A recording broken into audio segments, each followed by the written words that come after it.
अपने माँ बाप को रोता हुआ देखकर एक ही वक्त खुशी होती है बेटा, जिस दिन वो इसलिए रोए कि उनके बेटे ने, उनकी बिटिया ने जिंदगी में मचा दिया। हो सकता हो अभी ये सफर अच्छा नहीं चल रहा हो सकता हो अभी तक चीजें अच्छी नहीं हुई हो। 99% लोग जीवन में हार हार के, गिर गिर के, घिस घिस के, लड़ लड़ के, डूब डूब के, आत्महत्या के ख्याल रखने के बाद भी लड़े होंगे और वापस आके जीवन में जीते होंगे। कोई नहीं बताएगा आपको। जिसने कुछ नहीं पढ़ा ना, जो एकदम बर्बाद बच्चा था, जिसका पढ़ाई में इंटरेस्ट नहीं था, टीचर ने बोला ये नोट्स पढ़ने नहीं पढ़ा, टीचर ने बोला ये क्वेश्चंस करने नहीं करा, टीचर ने कहा होमवर्क करने नहीं करा। जो बचपन से टॉपर रहा है वो तेज है, टीचर ने इतना कहा मैं इसके 10 गुना आगे कर दूंगा। फंसा कौन? मेरे एवरेज और मेरे बिलो एवरेज बच्चे। All the average students, below average students. Teacher ने बताया पीवाईक्यू कर लो, पीवाईक्यू कर ले। टीचर ने कहा ये होमवर्क कर लो, होमवर्क कर ले। टीचर ने कहा ये नोट्स पढ़ लो, नोट्स पढ़ लिए। टीचर ने कहा ये क्वेश्चन सॉल्व कर लो, क्वेश्चन सॉल्व कर लिए। जो बहुत टॉपर स्टूडेंट होते हैं ना, वो तो ऑफ कोर्स प्रैक्टिस करते रहते हैं, डिफरेंट करे क्वेश्चन की, यहाँ से भी लगा लेते हैं, वो भी लगा लेते हैं। लूजर तो हर कोई रहा है लाइफ में। 1% लोग ऐसे होंगे जो फर्स्ट टाइम ऐसे क्लिक में ऐसे ऊपर गए होंगे। 99% लोग जीवन में हार हार के, गिर गिर के, घिस घिस के, लड़ लड़ के, डूब डूब के, आत्महत्या के ख्याल रखने के बाद भी लड़े होंगे और वापस आके जीवन में जीते होंगे। जिन्होंने लाइफ में बहुत मचाया है, अपनी लाइफ के अंदर बहुत मचाया है। और जब मैं बोल रहा हूँ लाइफ में बहुत मचाया है, तो मेरा मतलब यहाँ पे ये नहीं है कि आप किसी इन्फ्लुएंसर की बात कर रहे हो जिसके करोड़ों में सब्सक्राइब। लाइफ में बहुत मचाया, कुछ बड़ा इम्पैक्ट क्रिएट किया है लाइफ में, या किसी क्षेत्र के ऊपर बहुत काम किया है, या किसी स्टेट के ऊपर बहुत काम किया है, किसी टेक्नोलॉजी के ऊपर बहुत काम किया है, या कोई बहुत ही ढेर सारे बिलियंस ऑफ मनी कमाए हैं, या बहुत ज्यादा लोगों का भला किया है। उन सब की कहानी एक जैसी है कि हम हारे, हम हारे, हम हारे, हम हारे, हम हारे, हम हारे, हम हारे, हम हारते ही रहे, फिर हम जीते, फिर हम जीते, फिर हम जीते, फिर हम हारे, फिर हम जीते, फिर हम जीते, फिर हम हारे, फिर हम जीते, फिर हम जीते, फिर हम जीते, फिर हम हारे। यही चलता रहता है लाइफ में। हाँ, पर एक लेवल के बाद आप इतना जीत जाते हो कि हार। मैं आपको एकदम सच्ची बता दूं, आज मेरे जीवन में कुछ बहुत तहस नहस हो जाए, बहुत कुछ बर्बादी हो जाए मेरे जीवन में, फिर भी मुझे लगता है जीवन में मैंने ठीक कर लिया है। अब उस बर्बादी से मुझे ऐसा नहीं होगा कि मैं तबाह हो जाऊंगा। तो वो लेवल लाने के लिए अभी जीवन में कई बार और हारना पड़ेगा। कोई नहीं बताएगा आपको ये। मैं आपको इस चीज के लिए तैयार भी कर रहा हूँ बेटा कि ये जीवन है। मैं बस आपको यही बता रहा हूँ। गंदा है हाँ जीवन, कभी कभी लगता है कैसी अजीब सी लाइफ है ये, कैसी कॉम्प्लेक्स सी लाइफ है, टफ सी लाइफ है।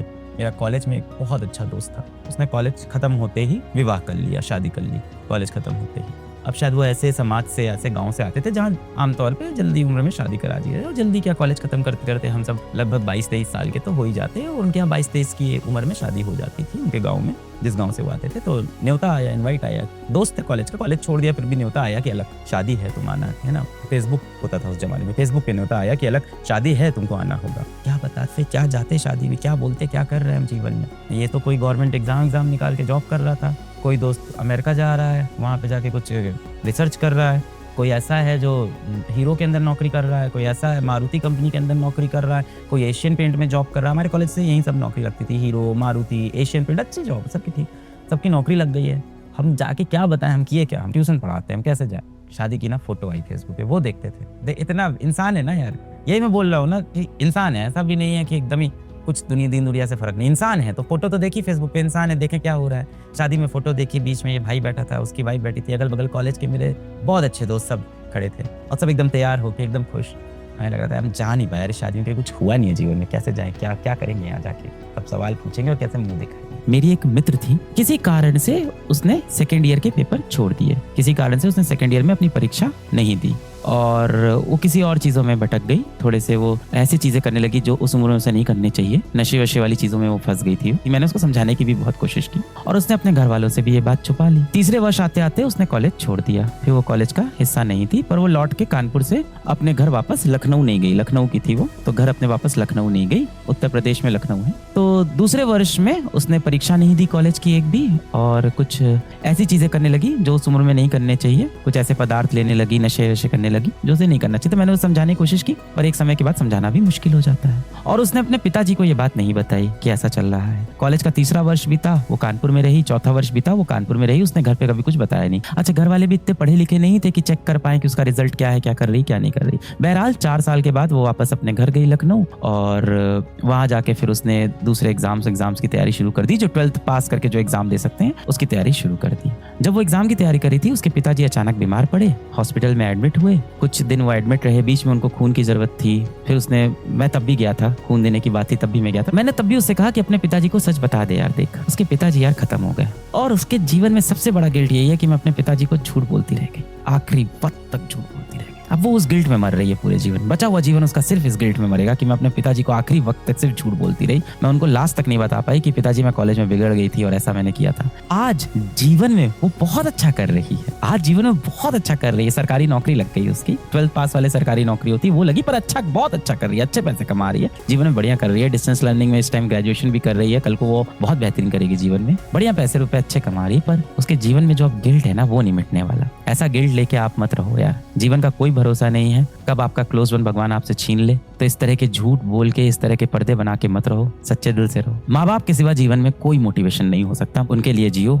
उनके लिए काम करो, उनके श्रवण कुमार बनो। दुख के आंसू तो आपने बहुत बार दिए हैं परेशान करके उनको, और आपकी आंखों में आंसू होता है तो उनको दर्द होता है। उनको आपने तकलीफ के आंसू बहुत दिए हैं। अपने माँ बाप को रोता हुआ देखकर एक ही वक्त खुशी होती है बेटा, जिस दिन वो इसलिए रोए कि उनके बेटे ने, उनकी बिटिया ने जिंदगी में मचा दिया, उस दिन बुरा नहीं लगता बेटा। कभी आपके माँ बाप कभी भी घर के अंदर कभी उनकी आंख में आंसू आ जाए ना, आपको सबसे ज्यादा दर्द होता है। इस जीवन में सबसे पेनफुल चीज क्या है? इस जीवन में सबसे दर्दनाक चीज बेटा ये नहीं है कि कोई लड़की आपको छोड़ के चली गई। इस जीवन की सबसे दर्दनाक चीज ये नहीं है कि आपके पास कोई महंगा फोन नहीं है। इस जीवन की सबसे दर्दनाक चीज ये नहीं है कि आप किसी एग्जाम में फेल हो गए। इस जीवन की सबसे दर्दनाक चीज है कि जब आप जवान हो, आपके हाथ पैर चल रहे हों और आपके माँ बाप आपकी वजह से रो रहे हो, आपके माँ बाप की आंख में आंसू हो और उसका कारण आप हो। ये सबसे दर्दनाक चीज है। अपने माँ बाप का दिल मत तोड़ना, क्योंकि हो सकता हो आज आप ऐसे हो कि आपको लग रहा हो क्या ही फर्क पड़ता है, अपनी माँ से मैं बदतमीजी से बात कर लूंगा, क्या ही फर्क पड़ता है, मैं अपने पिताजी से झूठ बोल दूंगा। एक ना एक दिन बेटा ऐसा आएगा कि दिल में आपको बहुत सारा गिल्ट होगा। और सबसे दुख की बात ये होती है ना, जिस दिन आपको ये गिल्ट आता है, पता नहीं उस दिन आपके माँ बाप आपके जीवन में हो या ना हो। तो उनसे इस तरह के झूठ ना बोलो। तो माँ बाप की आंख में आंसू आए मैं होने नहीं दूंगा, पर वो आंसू खुशी के हो तो चलेगा। हो सकता हो आपका ये दिल टूट गया हो क्योंकि जिसको आप चाहते थे उसने आपकी फीलिंग नहीं समझी हो, पर मेरी मानो अच्छा हुआ दिल टूट गया। एक बार दिल टूट जाना ना बहुत अच्छा होता है आपके लिए। दिल का टूटना कहीं ना कहीं आपके लिए एक लॉस है, पर ये टेम्परेरी लॉस होता है बेटा। एक हफ्ते में, एक महीने में, एक साल में, 2 साल में ये जख्म आपका भर जाएगा। हो सकता हो अभी ये सफर अच्छा नहीं चल रहा हो सकता हो अभी तक चीजें अच्छी नहीं हुई हो। आप दिन भर बैठ के उन्हीं चीजों को मत सोचो, बार बार मत सोचो कि अभी तक क्या नहीं हुआ, अभी तक क्या नहीं हुआ, अभी तक क्या नहीं हुआ। क्या कल आपकी मृत्यु होने वाली है? पता नहीं, पर ऐसा कुछ आपको प्लान तो नहीं है ना कि आपको कोई जानलेवा बीमारी नहीं है। आपके हाथ पैर चल रहे हैं, आपका दिमाग चल रहा है। बस एक चीज याद रखना, एग्जाम में सेलेक्ट होना ना होना एक बात है, पर उसके लिए आप किसी का दिल मत तोड़ना बेटा। जब ईमानदारी ना आए भाई, माँ बाप के बारे में सोच, दिल में ईमानदारी अपने आप आ जाएगी। उनकी मासूमियत के बारे में सोच, तेरे लिए कितना अच्छा सोचते हैं ये सोच।